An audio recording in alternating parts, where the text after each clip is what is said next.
Hello guys, তো আমি নিয়ে চলে এসেছি তোমাদের জন্য একটা নতুন রেসিপি। নতুন কি বলতে পারবো না, আমার জন্য নতুন, কারণ আমি ফার্স্ট টাইম আজকে এটা বানালাম।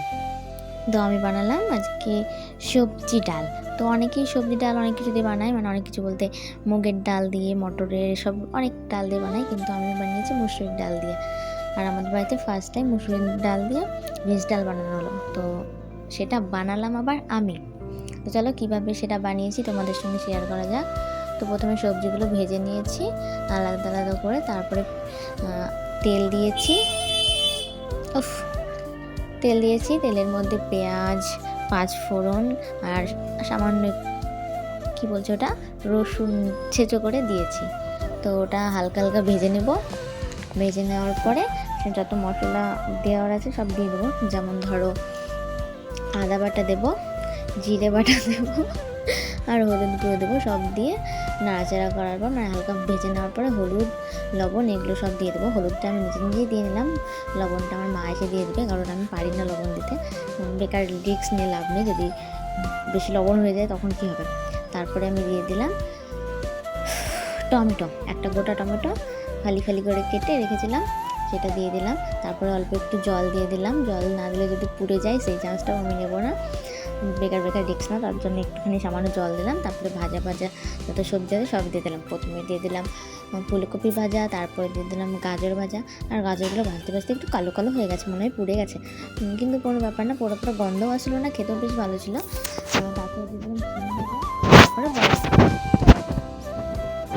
সবজিগুলো দিয়ে এখন আমি নাড়াচাড়া করে ভালো করে কষে নেব, মশলার সঙ্গে ভালো করে মিশিয়ে নেব। তারপর আমি এর মধ্যে দিয়ে দেবো লঙ্কার গুঁড়ো, আর লবণটা আমার মা এসে দিয়ে গেছে। কোন সময় দিয়ে গেছে আমি বুঝতে পারছি না, তো যাই হোক মা লবণটা এসে দিয়ে গেছে।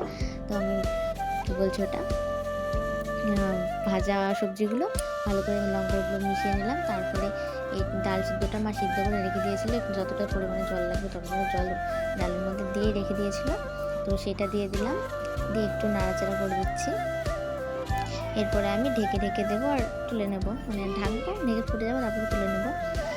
ও কাজু কিশমিশ এগুলো দেওয়ার কথা বলতে ভুলেই গেছি, আর আমি তোতলাচ্ছি কেন ভাই। তো যাই হোক, তো আমি ঢেকে দিয়েছিলাম, ঢাকার পরে যখন ফুটে গেল তখন আমি ঢাকনাটা তুলে নিয়ে তার মধ্যে দিয়ে দিয়েছিলাম ঘি 1 চামচ মতো। তো ঘিটা কেমন শক্ত হয়ে চামচের গায়ে লেগেছিলো, তার জন্য একটু আমি ঝোলের মধ্যে, মানে সরি ডালের মধ্যে একটুখানি একটু করে দিচ্ছিলাম। তারপরে দিয়ে নিয়েছি লাস্টে গরম মশলা গুঁড়ো। তো গরম মশলা দিয়ে নাড়াচাড়া করে নামিয়ে নিয়েছিলাম। আর আমি ধনে পাতা দিতে ভুলেই গিয়েছিলাম, তার জন্য মা এসে বলছে এটা দিলি না, ঠিক আছে উপর থেকে দিয়ে দাও। যে মা উপর থেকে দিয়ে দিল। এবার আমি খাবো, মানে আমার রান্না শেষ, এবার আমি খাবো, তার জন্য আমি তুলে নিচ্ছি আমার জন্য বাটিতে আলাদা করে নিয়ে। এখন আমি চলে যাবো ছাদে। তো আজকের মতো টাটা।